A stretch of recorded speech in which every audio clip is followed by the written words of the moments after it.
Yes. My name is Elliot Doughtie. I live in Baltimore, Maryland, but I'm originally from Dallas, Texas. I'm very excited to be here now because I've been looking forward to it for a very long time. I'm primarily a sculptor. I think through building things with my hands. I think through building little components bit by bit and then draw out what the narrative is I'm trying to create with the exhibition through placement of objects. So the show I've been working on here is a abstracted setting of a bathroom because I use the site of the bathroom as a kind of the main focal point of this awkwardness of queer and specifically transgender identity. Bathrooms are never neutral. They're a space that has multiple layers of meaning. It's a site of function. But it's a site of vulnerability. It's a site of being with yourself, but also in close proximity to others sometimes, depending on where you are.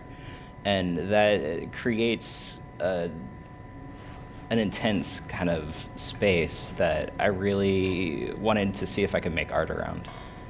Cuillère was thought of as, the title was thought of as kind of a funny joke to myself.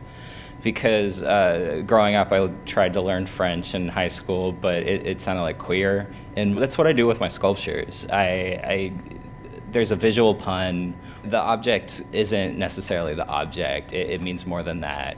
Being my own trans identity is so unique, but how do I relate to others? And everybody experiences the bathroom. Everybody has these vulnerabilities. Everybody confronts their own bodies in a very real way in this very specific setting. So when I open everybody up to this setting, I can introduce the story that I want to tell you, which is there's something else here. There's possibilities other than that. This orange is not an orange.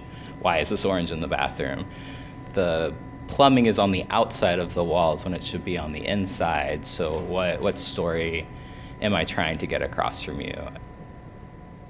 And the same way with what is hanging off of it here is another, not necessarily found object, but a sculpture made out of found objects that I've modified. This piece, however, is made to look kind of like a strap-on harness, used for whatever fun you're looking for the evening, but really just kind of a nod to a certain type of queer sexuality.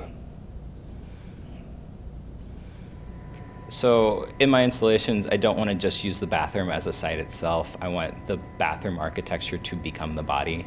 And that is really where I use the copper piping and the epoxy molding on top of it to allude to internal plumbing.